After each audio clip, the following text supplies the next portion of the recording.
In this video, I will be discuss about the difference between the first and final payment and interim payment and ये दोनों में क्या mainly difference होता है उसके बारे में आज बताने वाले हैं।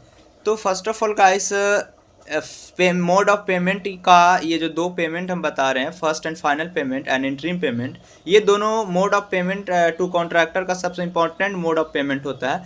ये दोनों में मेनली डिफरेंस है, पहला जो हमारा डिफरेंस है, जो फर्स्ट एंड फाइनल पेमेंट जो होता है वो at the completion of the work पे पेमेंट किया जाता है, बनाया जाता है टू कॉन्ट्रैक्टर को। एंड जबकि इंटरिम पेमेंट जिसको हम रनिंग पेमेंट भी बोलते हैं, तो रनिंग पेमेंट या इंटरिम पेमेंट जिसको हम बोलते हैं वो at the progress of the work at in installment, जैसे इंस्टॉलमेंट के दौरान कुछ काम किया, उसके बाद कुछ काम किया, तो at the progress of the work in the form of installment में इसको चुकती किया जाता है। कौन सा है, इंटरिम पेमेंट या रनिंग पेमेंट। एंड बात करते हैं सेकेंड डिफरेंस, तो ये जो पेमेंट होता है इसे क्वालिटी चेक किया जाता है किससे, ये जो बिफोर यदि हम पेमेंट करने से पहले यदि हम कॉन्ट्रैक्टर को, तो क्वालिटी चेक किया जाता है किस में, फर्स्ट एंड फाइनल पेमेंट में।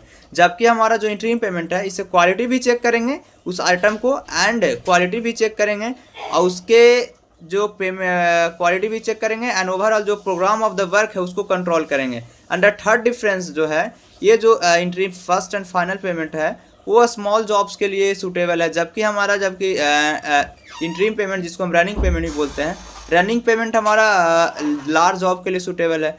और इसमें मेनली डिफरेंस जो होता है, जो फर्स्ट एंड फाइनल पेमेंट जो होता है वो जो किया जाता है वो एक स्पेसिफिक टाइम के लिए। जैसे हम फर्स्ट एंड फाइनल पेमेंट हमको कॉन्ट्रैक्टर को जल्दी काम करना है ताकि उसका जो फाइनल पेमेंट है कंप्लीशन ऑफ द वर्क का वो जल्दी हो सके। तो इस केस में क्या करता है कॉन्ट्रैक्टर, वो वर्क को जल्दी शेड्यूल करता है, मतलब स्पेसिफिक टाइम में वो काम को कंप्लीट कर देता है। जबकि हम बात करते हैं इंटरिम पेमेंट की, तो वो आइटम के अकॉर्डिंग वर्क होता है, प्रोग्रेस होता है, तो उसको जितना काम करेगा उतना पेमेंट होता है। तो इसलिए इसका जो ड्यूरेशन टाइम होता है कंप्लीशन टाइम का वो डिले भी हो सकता है, एंड मे बी डिले होगा कंटीजेंसीज के चलते। So guys, I will be completely discuss कर चुके हैं।